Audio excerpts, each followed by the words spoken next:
मित्रों नमस्कार, मैं सरनिकेत मिश्र LIC एडवाइजर।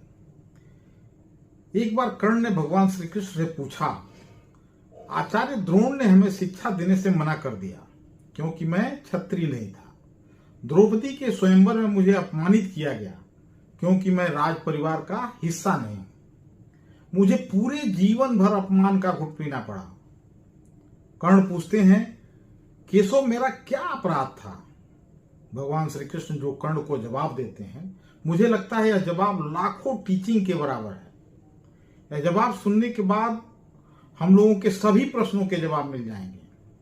भगवान श्री कृष्ण मुस्कुराते हैं और जवाब देते हैं, हे सूर्यपुत्र, मेरा तो जन्म ही कारागार में हुआ। मेरे पैदा होते ही मृत्यु मेरी प्रतीक्षा कर रही थी। जिस रात मेरा जन्म हुआ उसी रात मुझे अपने माँ बाप से बिछोड़ना पड़ा और जहां पहुंचा वहां सब कार्य मुझे ही करना पड़ा। गायों को चराने से लेकर गोबर उठाने तक सब कार्य करता रहा। जब मैं सिर्फ 2 दिन का था तब राक्षसों ने मेरे ऊपर हमला कर दिया।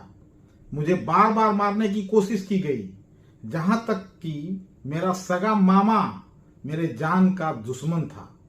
मेरे जीवन की चुनौतियां कहां कम हुई? अन्याय जीवन भर मेरे साथ भी होता रहा। भगवान श्री कृष्ण कर्ण को समझाते हुए बड़ी बात कह रहे हैं जो हमें सीखने की जरूरत है कि जीवन में आपका अपमान होता है, यह महत्वपूर्ण नहीं है। महत्वपूर्ण यह है कि आप उस अपमान का जवाब कैसे देते हैं।